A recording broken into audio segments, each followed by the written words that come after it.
we already did the confidentiality and then the legality assessments on Rhea. And so we're going to start off pretty much on stage 2. And here we go. So what can I help you with today? I'm having a lot of trouble at home. I just got back from war, and me and my husband aren't as close anymore, and my children seem like they don't need me. And so everyone seemed to have moved on, so I'm kind of just an entity in the house, and I'm having trouble dealing with that. You're feeling really lost, kind of like going back into civilian life? Mm-hmm. It's really weird. It's not quite the civilian life I left. How is it different?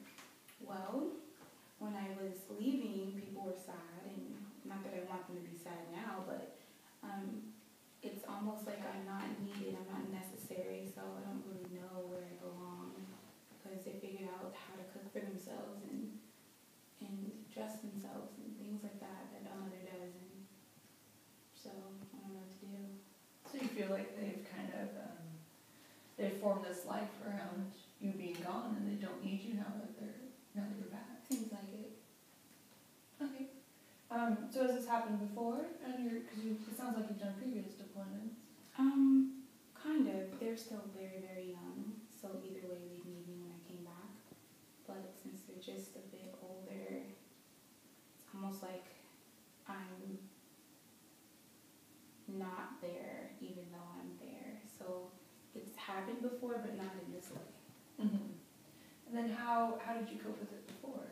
Oh, before I would just hug them and tell them I love them because they were just my babies still.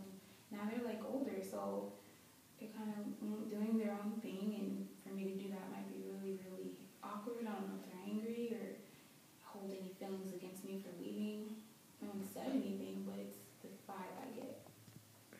So you sound very uncertain in this situation. So kind of, what was the last straw event that kind of led you here?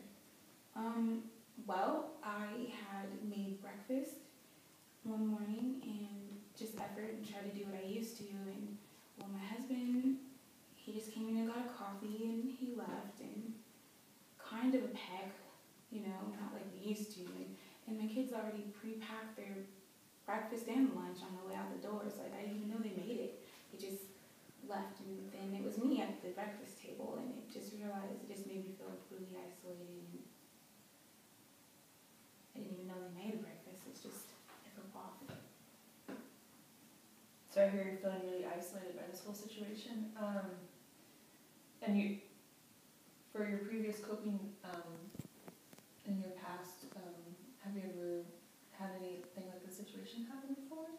No, I would, if anything, with the children, I'd go and talk to my husband about it, but that doesn't seem like an option right now.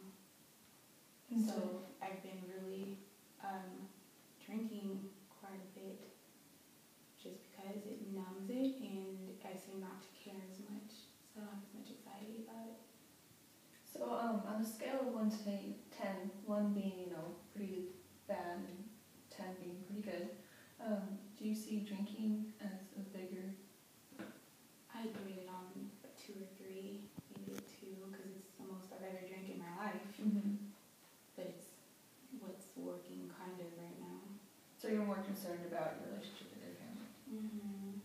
And that's kind of what you want to work on in this session. Okay. So let's say that you're sleeping and then a miracle happens and you don't know why it happened, how it happened, and you're sleeping, so you don't really know any of the events surrounding this miracle, but all of a sudden when you wake up, their relationship problems are solved and everything is going to how you want it to go in your relationship with your family. So what does that look like for you? Well, I would wake up and maybe something like my husband already cooks, or we'd be cooking together, and the kids are there and ready, and they were excited to come to the table again. That morning would be very different to me. It'd be very peaceful and what I want. That would be like a dream come true. And how would you feel